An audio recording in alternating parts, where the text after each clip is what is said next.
I'm not gonna talk. I'm just gonna give you what you came for. The 7th generation Mustang. And yes, it's okay to stare.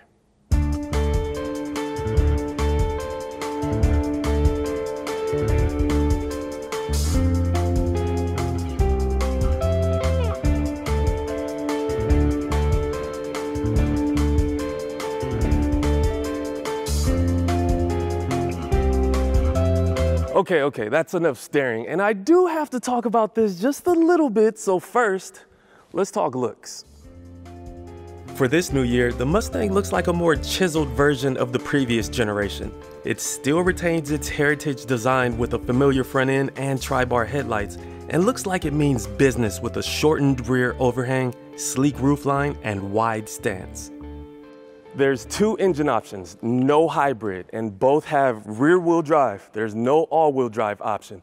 The EcoBoost model has an all-new 2.3-liter turbocharged engine, just in case you want to go the more fuel-efficient route. And the GT model has a 5-liter V8 Coyote engine in its 4th generation, just in case you want to piss off your neighbors. Hey, Carl. Oh, and I mean remotely make them mad. And that pun is intended because there's now an available feature that lets you rev the engine from your key fob. And our Mustang here doesn't have the feature to rev on the fob, but I mean, come on, we got it started. We got to hear it. Ooh, spicy.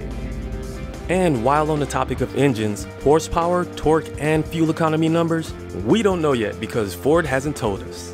Styling characteristics will help you differentiate between Mustang models. The GT has a redesigned splitter, larger grille, and hood vents for a more athletic appearance, and of course, the GT badge. And yes, you can get both the EcoBoost and GT in convertible variants. Each model has an optional performance pack which adds track-focused features like a Torsen limited slip differential, wider rear tires, larger Brembo brakes, and a front tower brace. Both models will be offered with a 10-speed automatic.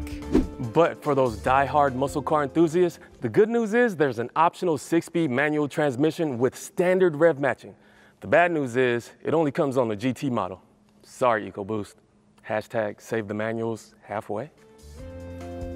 Mustangs will have 6 drive modes available: normal, sport, slippery, drag, track, and a custom setting. You'll notice the handbrake looks a bit smaller. That's because Ford now introduces a segment-first electronic drift brake, which comes standard on the performance pack. Ford says it's engineered to give pro drivers a competition-ready system and novice drivers a way to learn and improve their drift skills. And I just want to try it out for myself to see if that's all true. Inside the cabin, you'll notice the new digital cockpit inspired by fighter jets, with 2 large screens for the gauge cluster and infotainment. And the customizable screens allows the driver to tweak the displays to their preference.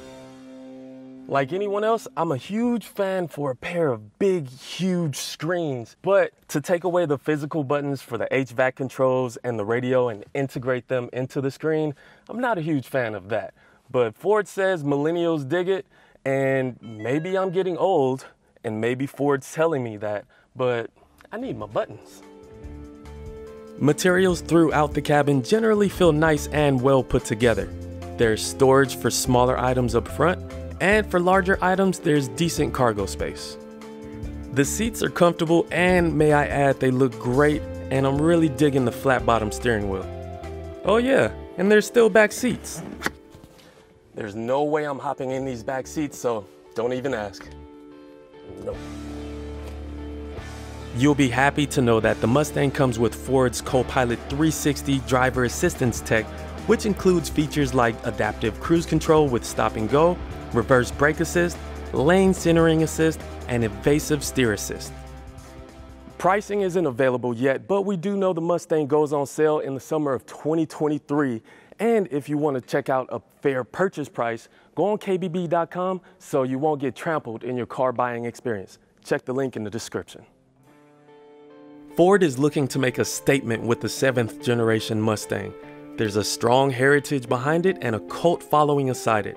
But with a decline in gas-powered engines and the evolution of sporty EVs, this 7th generation Ford Mustang with its naturally aspirated V8 may possibly be a last of its kind.